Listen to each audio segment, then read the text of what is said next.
Hi, Evie. Hi, Rosie. This is your Pops. Do you know what that is?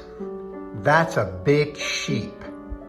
Mimi's going to read you a story about some shepherds who were taking care of some sheeps. This is another true story.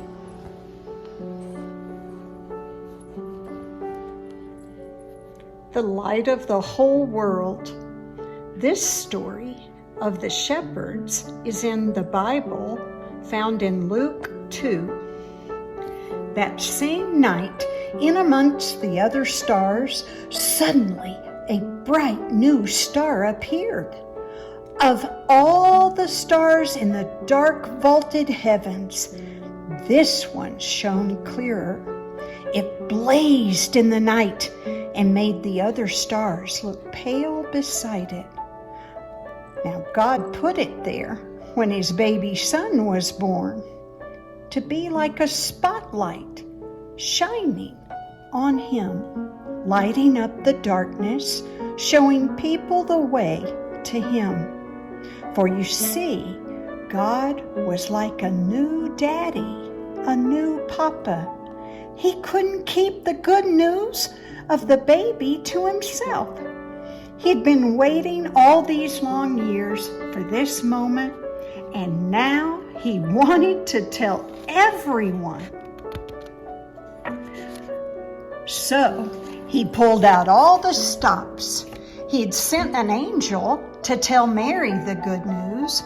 He had put a special star in the sky to show where his baby was born. And now he was going to send a big choir of angels to sing his happy song to the world. He's here, he's come. Go and see him, my little boy. Now, where would you send your splendid choir?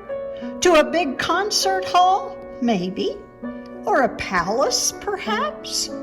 God sent his to a little hillside outside a little town in the middle of the night.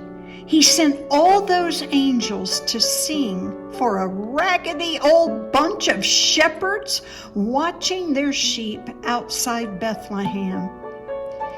In those days, remember, people used to laugh at shepherds and say they were smelly and called them other rude names, which Mimi can't possibly mention here in this story. For you see, people thought shepherds were nobodies, just scruffy old riffraff.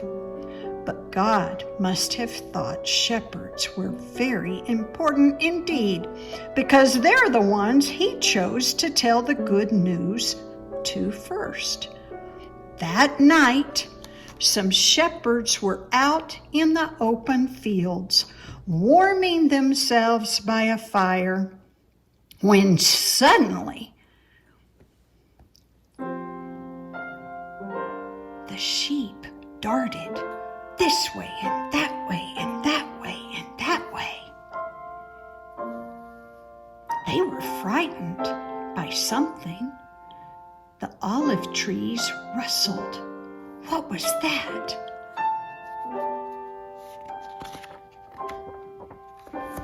Gotta turn the book this way. They turned around, and standing in front of them was a huge warrior of light blazing in the darkness.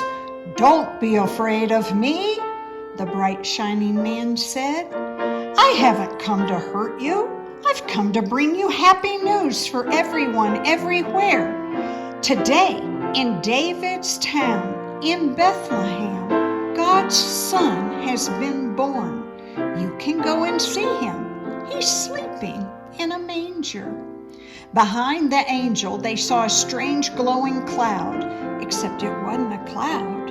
It was angels, troops and troops of angels, armed with light, and they were singing a beautiful song. "Glory to God be fame and honor and all our hoorays." Then as quickly as they appeared, the angels left. The The shepherds stamped out their fire, left their sheep, and raced down the grassy hill, through the gates of Bethlehem, down the narrow cobble streets, through a courtyard, down some steps, past an inn, round a corner, through a hedge, until at last they reached a tumble-down stable. They caught their breath, then quietly they tiptoed inside. They knelt on the dirt floor. They had heard about this promised child, and now he was here, Heaven's Son, the maker of the stars, a baby sleeping in his mother's arms. This baby would be like that bright star shining in the sky that night, a light to light up the whole world, chasing away darkness and helping people to see.